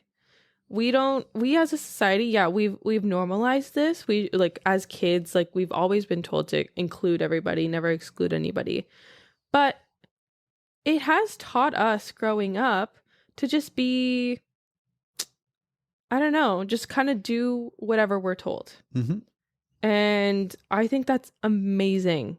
That's an amazing lesson to teach this little girl. Yep. And I don't think that the teacher is wrong for having that mindset. Right? There's a balance. I think it is kind of like an old way of thinking. It's probably the way that the teacher grew up to. But we're at a point in society, it's 2024, we're at a point where we need to change these rules. Well, I feel like from the teacher's perspective, what she's trying to fight is like bullying and like exclusiveness and like, no, you're not allowed to be around us, and cruelty. But from the mother's perspective, like, she's trying to protect her child. And I think they're kind of both right in a sense. And maybe in this situation with like the boys versus girls, like there needs to be, okay, we should be exclusive, but it is okay to say no. There should be a line there that can be pushed back on. Yeah. There's no problem to promote being inclusivity of like being friendly and not bullying and not excluding that one student. He's not allowed to hang out with us because whatever his hairstyle is, something like that. Like there's but there is the safe line of I am uncomfortable with this. There needs to be that line. I feel like when kids are like 5, like 4 to 8, they should be taught to include everybody, to not be rude to anybody, to not exclude anybody. And then when they start to get to be like 9, 10, 11, 12, then they need to be taught like, this is where your boundaries are. This is what you're comfortable with. It's okay to say no and stuff like that. Exactly. I feel like as a classroom, like I feel like it's okay to kind of have that don't exclude anybody to a point. Yes. When it comes to a girl saying no to a boy, and even vice versa, a boy saying no to a girl's advances and stuff, they should be able to say what they're comfortable with. Exactly. Now, if it is group projects and there's 3 kids there, and the 4th kid comes up and he's like, can I work with you? And they're like, no, you're not allowed. I feel like, that shouldn't really be allowed in the classroom because that's kind of bullying. Like I asked you to make groups of 4 or 5. You don't even have 4 or 5 and you're not letting that kid in. Versus, hey, we have a group of 5 over here. You know, why don't you go over there? There's nothing wrong with what the kid did. I think the mom is on the right. I think the parent is on the right. I can see where the teacher is coming from, but there needs to be a line there at some point. I know, but how do you define that line? I know, exactly, right? I feel like the premise of the kids being inclusive is to fight bullying. I get it. I do get it. But I also think there's nothing wrong with teaching your kid to say boundaries. no and having boundaries and stuff like that. But at the same time, like if the girl was in a group of say 4 and every other group is already 4 and one group needs to be 5 and this is the only kid left, you can't just say no to the kid unless he literally always is doing these things. Like, I don't know because I don't know how I feel because there's like sexual harassment and stuff, but they are 12. They don't know really what that is yet. I don't know. So I don't know. I'm torn if it was the situation of like all the groups are 4 and now there's like this kid needs to fit into one group. Because if you don't let him into the one group, now you're kind of bullying, you're excluding him. And how does that kid feel? Bullying at that point though, because the mom said that the teacher was aware. Exactly. Aware of this kid having issues with these kids. Okay, maybe this isn't the group for you as a teacher. Exactly. Come work over here with who your actual friends are. Yeah. I feel like you can tell there's nothing wrong with trying to be inclusive, but you can tell when a boundary needs to be drawn of like, listen, this kid is always harassing these girls. He needs to be separated and stuff like that. I can understand fighting the excluding and bullying and stuff. Yeah. But tough. There needs to be able to see when that boundary line is crossed and be able to say no. Absolutely, you should be ticking up. 12 years old is just around the corner of when hormones and puberty hits. No, and it is that age. Young sex and stuff like that. Like that's when that stuff happens. So absolutely, you should be teaching your kid. I think from like 10, you should be teaching your kid like where to say no, what your boundaries are, and stuff like that. Yeah. You also should balance that, being like finding the appropriate places and not letting it become bullying. Yes. Of excluding somebody. Yeah, if you're uncomfortable, no problem. But if you're just being excluding the kid because you don't like him, and you're being a mean little child, that's what they're trying to fight in the classroom here. Yes. But there's absolutely, the mom is doing a great job of building 100%. That boundary and everything. Yes. Yeah. Kudos to her. I think the only like solution to this could maybe be like, now that this has happened, going forward, she can just let the teacher know if my daughter doesn't want to work with this kid in the future. She doesn't have to. Don't force her to. Exactly. She doesn't have to. Yeah. Especially if your group is already 4 or 5. Like, listen, kid, like the daughter said, go join the smaller group. There's no reason you should be forcing your way into the group. That's a red flag too. Yeah. So like the teacher should be on the parent's side and everything like that. Yeah. Sorry, did it say that she wasn't? She just said that she wants to have an email about the exclusivity rule of the class. Yeah. Like I can understand there being a rule, but a rule should have exceptions. Like you. Yes. Yeah. It shouldn't just be like, this is it. It's not black and white. Exactly. No, there's no black and white. Yeah. Like, listen, Timmy, Rebecca, doesn't feel comfortable around you. Yeah. So we're going to put you into that group over there. Yeah. That's not bullying. That's not bullying. No. Your And that should actions have made her uncomfortable. Yeah, exactly. That will teach the kid to not be. You can't force them to be around somebody with their actions. Now, if it's the first day of class and you have a new kid in class and nobody wants to let that kid in, that's where you have the rule of you can't exclude people here. You don't even know who this person is. Yeah. But when you've seen the recess behavior and you've seen all that, that's where, okay, this isn't a rule that we're enforcing now, right? The thing is, though, kids take rules like so seriously. Like, you know what I mean? Like he said, "Oh, you're not allowed to exclude me, Mrs. Whatever." He's abusing it. So yeah, they do abuse it though. At that age, they do. Exactly. He's abusing it. So it's tough because maybe it shouldn't just be a rule. It's so tough. It is tough. I wouldn't want to be a teacher. I can see the benefits of that rule for like fighting bullying and stuff. Yeah. 100% can see where the mom is coming from. And I think she is absolutely in the right. And I think you should absolutely teach your kids boundaries so they don't get taken advantage of, because you're getting right into that age where that stuff happens. Like that grade 12, that would be like grade 7 or 8. Yeah. At age 12. Yeah. Right. 13 is grade 9. Yeah. I think, right? I think so. I think it's around like that, then. 13, 14. Yeah, I remember being in grade 7 or 8. Like, yeah, like honestly, you're pretty old at that age. Like you are. I feel like I feel like the not excluding people should be for like younger. 4 to 8. And then from like 8 to 12 or like 9 to 12, that should be teaching them their boundaries and stuff. You shouldn't really need to be teaching kids who are 12 that they need to include everybody, I think. I'm just thinking about myself at that age. I'm just trying to think I don't remember ever I was in grade 9 when I was 13. Yeah. You're mature enough at that age to know like not to bully. Like exactly. I don't know. Like I could be wrong. Yeah. This one is tough. It is tough. For sure. I think the mom is 100% in the right. Yes. The only thing that I'm tough on is the teacher justified by having this rule? I know. I kind of think she is, but maybe it shouldn't no longer be a rule, but it should be like a principle anymore. But like you should teach everybody to be able to say no. They should 100% be able to say no. So maybe I feel like I'm against the rule then. I feel like I'm against the rule at this age. I'm against the rule too. I feel like I'm against the rule in this class at this age. Yeah. If this is like a 4 to 9-year-olds. Yeah, because that's the age where people, like the kids, they tend to... I don't like you, Timmy. Yeah. I don't want to work with you. Timmy. It's like, okay, well, like, why don't you like him? Well, he's a ginger. No. That doesn't work like that. You can't just, I don't like his curly hair. Like, I don't like his shirts. You can't do that. You can't exclude them. Yeah. And there's a difference, too, of excluding them when their group already had 5. Yeah. And that group has 3. No, we need to balance it. The teacher should have been balancing that out anyway. Yeah. Top comment.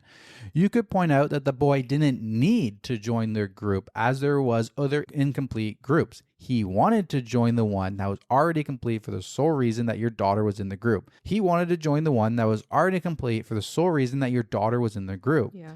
Ask them when, and more importantly, why his want to be near your daughter supersedes your daughter's need to feel safe from his unwanted advances and harassment. Yep. Absolutely. Spot on right there. Yeah. Also, like maybe it's not the daughter, maybe it's the daughter's best friend that she's always around. But either way, regardless of who it is, no way you should be forcing the girls to say yes. Absolutely, they should be. I'm 100% on the mom's side. I feel like the only wavering that I have here is whether that should be a class rule or not. Yeah, I don't think it should. I don't think it should. The only reason I felt like that is because of like anti-bullying. But I think they're past that age. I feel like that's a class rule for the younger grades. Yeah. I mean, because I also see it the other way too. I do. If it like involves like racism or sexism, like in different environments, like I don't know. I like that rule is important. It is important. But everybody. It's also important to know to say no and have your comfort level. And I think they're getting to that age where they're at that age where that's more important. Yeah. This one was really tough. Yeah. This one was a good one to talk through though. Man, let us know what you guys think. This is a tough one. Let us know where you guys stand on this. Yeah. But I don't think in the actual case of the post, I don't think the mom's the asshole for setting these boundaries. I stand by that. Yeah. So she is voted, not the asshole. Then there is an edit to the update, or there's an edit. I reached out to the parents of the other 4 girls in the class who were involved, and we all coordinated to go to speak to the school's administration together. They had similar views, thinking it was inappropriate for the school to expect the girls to work with someone who they're not comfortable with, and frustrated the teacher didn't do more to deal with the issues during recess that made the girls uncomfortable to start with. I ended up asking the school if we could reschedule the meeting to a time all the involved families could make it, and we ended up meeting this afternoon along with my husband, another couple, and 2 mothers and a father, along with the teacher and the principal. We all presented a united front asking for the following. The school does training for teachers on trauma-informed teaching methods and the dangers of expecting young women to go against their best judgment of their own boundaries to be nice to other people. Instead of include everyone, the kids should be allowed to respectfully set boundaries and taught to respect each other's boundaries. The school addresses harassment in class or at recess and doesn't enable it to continue. We went to talk, and I think it went over a lot better having all the parents join instead of if I had gone alone. Yes. The teacher and principal apologized, and the principal agreed to look for resources on how to better navigate the balance between being exclusive and not forcing kids into including someone who is crossing the line with them. Thanks for all the amazing advice in the comments.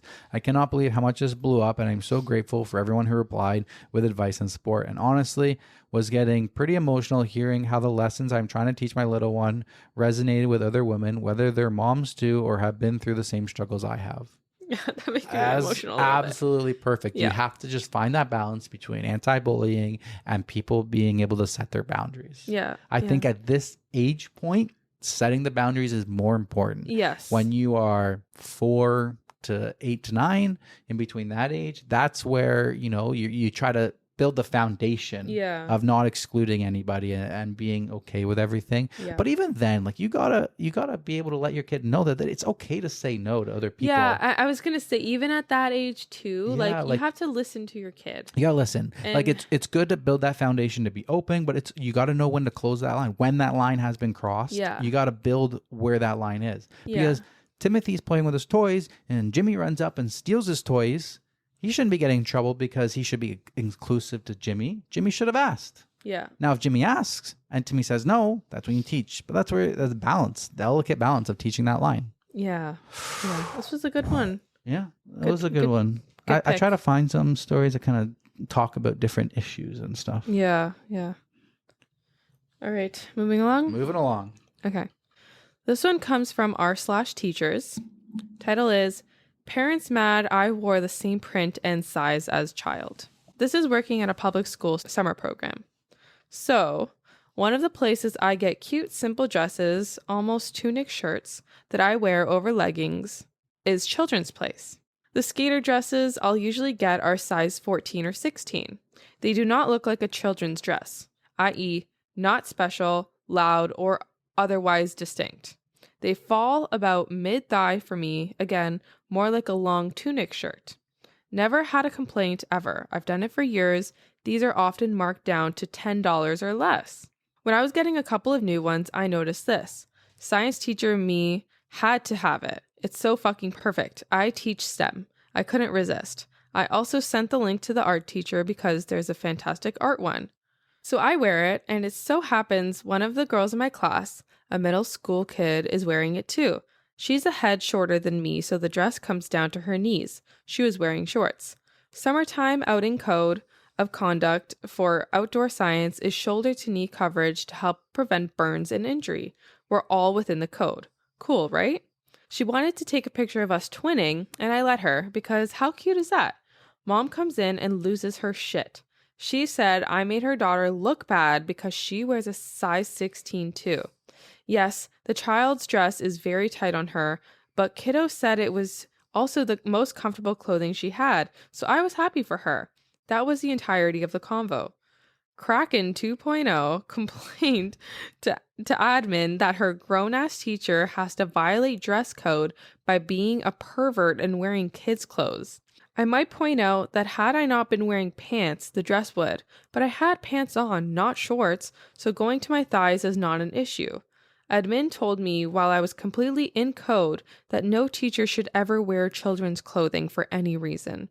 I pointed out that they'd literally, just for weeks before, suggested that teachers check out the Princess Awesome site for inspiration for clothing that inspired kids.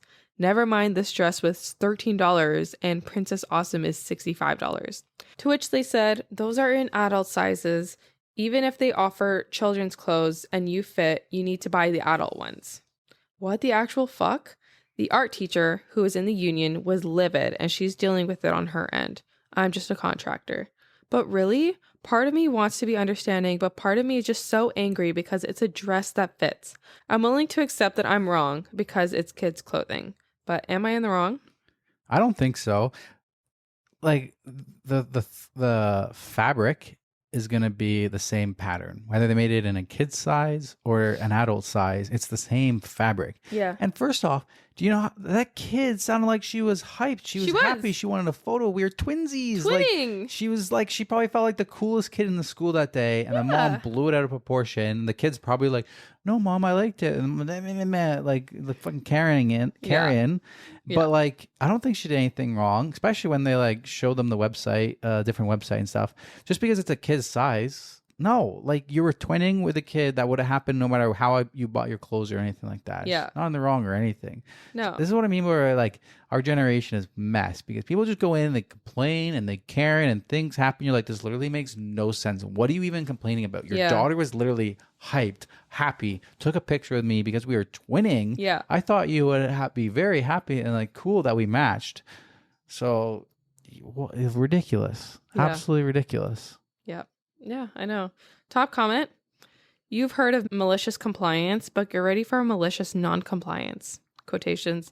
Let me know when you've passed that by the school board and had it ratified as part of the official dress code, and then walk away. Yeah, exactly. Exactly. Yeah, it's so silly. It's So so silly. silly because the mom is making a point that she's saying she's wearing the same size as her. That's fine. That like, how do you even know what size she had?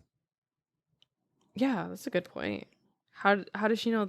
Well, I think Children's Place like goes up to max size of 16. How do you know I didn't find this somewhere else? It just happened to be the same print. She was also wearing leggings too, which are pants. She was compliant. Leggings are literally pants. Exactly. Mom's just sour.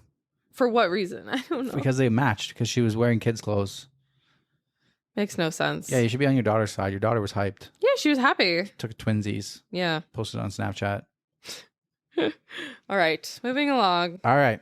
I've got, am I the asshole for telling my son's teacher to speak to me and not my girlfriend? I, 28 male, have a son, Nathan, 6 male. I'm his sole parent because his mother lost the custody battle. His school was made aware of this when I removed his mother's details from their system, and his current teacher for grade 1 has not met my ex. During the nature of the custody battle, his teacher does know about my ex for safety reasons, as she has been barred from coming into the school to get him. Basically, she knows that if I'm ever with a woman, it is definitely not my ex. His school has parent-teacher meetings twice a year, once before Christmas break and another at the end of the academic year. I've been dating my current girlfriend, Venus, 24 female, for the past 8 months, and she has an amazing relationship with my son. He likes her a lot, and he asked me if she could come to me with the parent-teacher conference because he wanted her to hear how well he's been doing in school. My son used to struggle with English as his mother tongue is Spanish. My Spanish is okay, but Venus's Spanish is fluent, so she's helped him improve his English speaking by tutoring him. At the meeting, I noticed that the teacher was only speaking to my girlfriend. She was making eye contact with her and only directly conversating with her. I found this annoying because although I know most parents are women, the teacher is well aware that I am Nathan's sole parent. Venus kept redirecting the conversation to me, and I did ask a few questions, but the teacher would speak to me for a few seconds, then go back to speaking with my girlfriend only. Eventually, I said, I'm sorry to interrupt you, but I'm Nathan's father. I'd appreciate it if you spoke directly to me. The teacher seemed taken aback and irritated, but she apologized and spoke to me for the rest of the meeting. I told my brother-in-law about what happened, and he thinks I overreacted. He said that while he does find it annoying when the teacher only speaks to my sister at meetings, he understands that it's not out of malice and just a force of habit since mothers tend to be the more involved ones over fathers. He also said that it was my fault for bringing Venus along to the meeting. He thinks it was an asshole move for me to interrupt the teacher and make her feel like she did something wrong for something that was most likely not malicious. It was then brought up again at Christmas because Venus spent it with my family, and my mother asked Venus if she had Nathan's inhaler, and my brother-in-law interrupted and said, "Careful, Mark might freak out now." I would just like to put this situation to rest, but am I the asshole? No. He didn't say it in a way that was rude. He literally handled it the best he could. He said it perfectly, like in a polite way. And just because that's a normal way of thinking, that's just the way we're wired to think that way, doesn't mean we can't be corrected in a polite, mature way. Exactly. And especially that the teacher knew he's the sole parent. Yeah. And in the edit, the small edit said, "I did tell the teacher that Venus was my girlfriend as soon as we sat down." Oh, so she was reminded Exactly. right before. So we need to break these norms that we have for men and women, because it should be completely normal for a dad to raise his kids. Yeah, absolutely. And it could be completely normal for the dad to be more relevant, even if that was the mom. Yeah. You're talking to both of them. Exactly. Not just one. No, exactly. Like, you're communicating with both. Yes. And also, like, you should be communicating with both people no matter what, because you wouldn't want to only communicate with the dad and then just like not even talk to the girlfriend. Like, you got to have mutual respect for both the people that are in front of you. It's just like communicate with both of them. Basic communication skills. Like, come on. Like, no, exactly. Yeah. The brother-in-law is the asshole here. Overall vote is not the asshole. Good. I would vote brother-in-law is the asshole. Yeah. Still bring it up. Yeah, that's just so annoying and immature, honestly. Like, grow up. You grow up. Yeah. Exactly. Yeah. Any comments? No, the top comment just said exactly what we said. Oh, okay. Yeah. All right. This will be my last one. Okay. This one is from r/teachers, and it was posted 19 hours ago. Is it me, or has everyone lost their minds? New teacher here. I was just let go because I pointed a finger at a group of students in my classroom to tell them to wrap it up. They were running out of time. My index finger was pointed and my thumb was up, resembling a gun gesture. It was reported, and as a result, I lost my job. I admitted that I pointed at the group using a hand gesture resembling a gun, but it was meant to be lighthearted, and in the past, the kids found it amusing. A boy whose father had an issue with me reported the incident. I apologized to the boy because I had no intention of intimidating or scaring him. In fact, if I had genuinely scared someone, it would have devastated me. The boy seemed wide-eyed and smiled strangely when I made the gesture, almost as if he was pleased to have something to report to the principal about me. His family reportedly said concerning the incident that they were scared for their safety. They took me to the office and even searched my purse for a gun. I explained to them that it was just my finger and that it was not loaded. I assured them that I would holster my finger and return to class. The principal contacted the superintendent and they decided to investigate the matter. However, before I knew it, I was let go because they claimed I didn't show remorse for my actions, despite apologizing to the student twice in the principal's office and once again in the hallway when I saw him again. I can't believe I lost my job over this, and I feel like either I'm going mad or everyone else is. I would appreciate all honest opinions concerning this fiasco. If I am completely in the wrong, I need to hear it and be corrected. Thank you for taking the time to read this. I needed to vent. That's wild. Yeah. Okay. I mean, you did apologize. You did show remorse. The fact that you lost your job, how do you even get another job after being fired for that? I mean, like, it sounds like she did it on purpose. It does. She says she does that often. She says she did it in a joking, amusing manner. It's not that amusing. I don't know. Yeah. I don't know, because back in the 90s like guns were kind of cool, like water guns, ray guns type of things. Like it was a cool thing to do, like 007. But now that there's so much gun violence in America, especially in schools, it's not really a joke anymore. So I feel like you should be pretty sensitive to that. So I would think that maybe you shouldn't have been doing that. So I was a little bit torn as I was reading this, but I think the bottom line is that she did do it on purpose.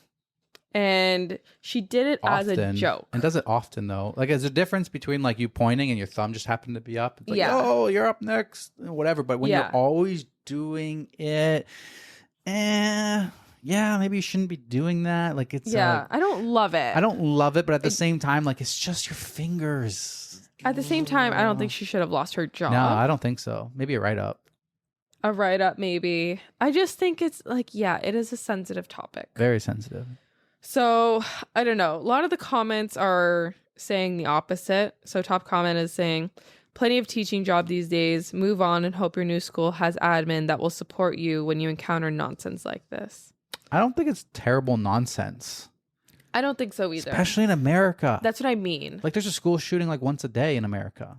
Yeah, I mean, I don't know what the statistics are, but I literally wouldn't be surprised if they said like the actual amount of school shootings happen like once a day over like all of America and all their schools. Yeah, I wouldn't be surprised if they happened that often, that it was like 365 a year. I mean, I think there's more than that, because I remember seeing a TikTok that relayed the stats, I think, for 2022 for each state, and I think Texas itself had around 300.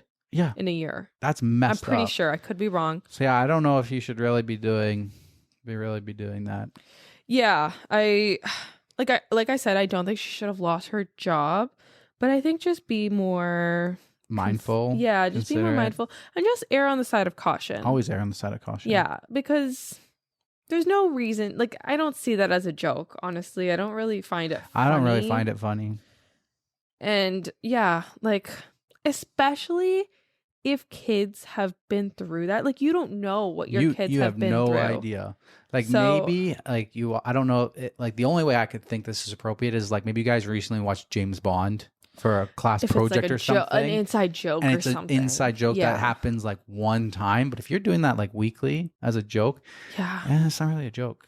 Yeah, I don't know. She did say that the parents, like, kind of had it out for her, which makes me question why. Like, maybe she's... I don't know. Like, I don't know. That's a weird one. Yeah. Like, what else could she have done that made them not like her? Because usually, people don't just like or dislike people for no reason. Yeah. So, yeah, this one I wasn't too sure about, but a lot of the comments were saying that it was taken too far, which, I mean, I do agree. I don't think she should have been fired. No, I agree. Like, maybe a write-up, warning. Be like, take listen, it more seriously, though. We don't want that in our school. Like, just do normal pointing and stuff. Like, if you just like pointed quickly and your thumb happened to be like up or whatever, but it seems more as an she's doing it every single time. She's like, hey, you. Yeah.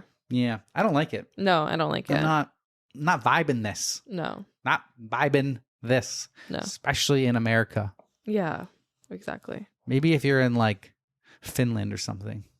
The Netherlands, where there's no crime, no gun violence or anything like that. I don't know. Like, I can feel like it's appropriate if you're doing like, no, I can't think of anything that's appropriate. The more we're talking about it, the more I'm like, actually no. Like, maybe if you just watched like a 007 James Bond movie and you're like, I don't know, like the project was about it or something, but I don't think they would ever show that kind of movie in school. I don't think they promote any guns or anything like that. Mm-hmm. Not loving it. I've got another similar kind of story. Not about guns, but I got a similar kind of story. Not about guns, but reporting teachers. All right. This is going to be my last story. It's coming from Am I the Asshole? Would I be the asshole if I show my daughter's teacher's Twitch stream to the school's administration? My daughter is in high school. Last year, she had a younger science teacher, a woman in her mid-20s who hadn't been teaching very long. About halfway through the year, my daughter and her friends found out this teacher was streaming on Twitch. My daughter doesn't know who found the teacher's stream first, but her and her friends started watching and clipping everything the teacher did and saved it in all their phones. I just recently discovered these videos when I grounded my daughter from her phone, and I am shocked to say the least. First of all, the teacher is streaming in some kind of weird, big-boobed anime character. She is extremely inappropriate, using foul language and making sexual comments super casually on stream. There are probably 50 different clips I found in my daughter's Snapchat of her teacher doing this. I wasn't sure what any of this was at first, and when I asked my daughter about it and why she had such weird videos saved, she said, "Mom, we're pretty sure that's Mrs. X. She has the same voice and everything." This particular teacher left the school at the start of this year, but I found out quickly which school she moved to with a Google search. I want to email the administration for her new school and let them know what kind of inappropriate activities this teacher engages in outside of work. I reached out to the parents, and some of them are telling me to leave it alone and let this teacher live her life, but there is one that's on the fence and kind of agrees with my viewpoint here. My daughter and her friends swear the teacher never invited any students to watch her stream and was actually trying to keep it a secret and had a nervous breakdown last year about them harassing her online. And it's why she went and found a new job this year. I know teachers are allowed to have lives and hobbies outside of work, but I just think this is too inappropriate to go unpunished. She can't just run away from her poor and unprofessional behavior. If she's going to be part of this profession, she should be more mindful of the content she puts on the internet. And I honestly don't think other parents would be pleased to know that their kids have a teacher that shouts loudly on the internet about which anime character she wants to toss her salad. Would I be the asshole if I show her new school administration her Twitch account? Yes. Mind your own fucking business. Like, I don't understand fucking Karens. Like, let this teacher live her fucking life. Right? This pisses me off so much. Like, what she does is, after school on her own time. That's the totally none of your business. I've seen other ones with like Twitch streamers, like guys being like Call of Duty streamers and stuff like that. I didn't even know what Twitch was. I was so like, Twitch is the streaming platform that like the gamers will like stream. They'll stream themselves like playing the game and stuff. Yeah, I had no idea. So there's a niche where the girls dress up as like anime characters. So and they what? play games and stuff. So fucking let her do it. Exactly. Like, has nothing to do. She's not coming to school in an anime costume with her boobs out. Like, right? Has nothing to do with your daughter. Your kid's gonna see a lot worse online. Exactly. Like, you cannot protect your kid. If you want to protect your kid from what they see on the internet, don't let them have a phone. Don't let them on the internet. Don't let them on the internet. It's not the teacher's fault. Like, it's not the teacher's fault. Teacher's not promoting it or anything like that. No. Teachers don't get paid a lot. This chick's got a side hustle going on. She needs to make Good some for her. extra income. Good for her. Yeah, exactly. So top comment, you're the asshole. It's really concerning that you're more fixated on slut-shaming this poor woman than the fact that she had a nervous breakdown because she was being harassed by students. And it sounds like you're exactly the type of person who teaches kids that it's okay to harass people. Leave the poor woman alone. The school system is already on the brink of collapse because new teachers are getting harder and harder to find. Do you really want to start scarlet slutting them too? Mm-hmm. Literally. Yep. Exactly. That's it. Makes me mad. Let her eat. Let her eat. No, for real. Let her do her thing. Was voted asshole. Oh, good. Yeah, was voted the asshole for sure. Good. Yeah. I thought people were going to be on her side. Yeah. But no, I'm glad that they're not. No, I mean, yeah. If they're not putting it out on their school, like they're allowed to do whatever they want. Whatever they want. Now, what if they found her OnlyFans? Same thing. Right? It's the exact same thing. There's been a lot of eyes. issues of people like with their OnlyFans and work and teachers and streamers and stuff like that because you're supposed to be in like a professional setting or something like that. You're professional in your professional setting. Yeah. Not outside of work hours. Exactly. So mind your own business. Right? People always want to shame women. It's a double-sided world that we live in these days. Exactly. Well, the question they should be asking is, how did you find it? Why are your kids on there? No, like for people who are in the workplace, like finding these OnlyFans of their employees. Oh, yeah. How did you find it? Exactly. We should be shaming you. Exactly. Like, give me a break. The society just hates women. That's what it is. It pisses me off. She's going on a rant. No, because it's just like, You got a podcast rant, Teresa? Let the girl live. Let her live. Let her eat. Yeah. All right. Well, that's all we've got for teachers versus students. Da-da-da. Thank you guys so much for listening. And also thank you for checking us out on Instagram, TikTok, YouTube. It all helps. We're great. Yes. We have decided today that we are going to be adjusting our podcast recording area. We're going to be converting our den into a studio, a little podcast area. So if you guys want to stay up to date with that, make sure you follow us on YouTube so you get the visuals. Spotify is going to sound the exact same for all you guys Spotify people. Next episode coming up is going to be episode 12, and we're going to be doing a mix-up, mash-up, not really any theme or anything like that. Yeah. We're just going to try and find the best stories and put them in there. We got a listener stories to put in there. So if you guys have any stories that you want us to read, send us an email, send us a DM on Instagram, or put it on the ThreadTalk podcast page on Reddit, on the subpage or subreddit. We put out a poll on our Instagram the other day asking what our listeners prefer, if they prefer the themes or if we should mix it up and do just kind of like a mashup of the best stories that we find that week. And we had just over 50% say that they wanted a mix up of things. And then I think it was like about 25% said the themes, and then 25% said either way. So we know we're going to please at least 75% of you by adding by adding the new segment, I guess. So we'll be trying to do it Maybe like once a month. Once a month, maybe. So once every 4 episodes, depending on if we can't your come up response. with a theme or not as well. No, also the response, if everyone likes it or not. But yeah, I think because it's been hard to we're finding really good stories, and we're hard to put them into a theme hard category. to put them into a theme. And if we do put them into a theme category, then we're waiting a while to read that we're really so good eager new story. So we kind of want to do a mashup once in a while. Yeah.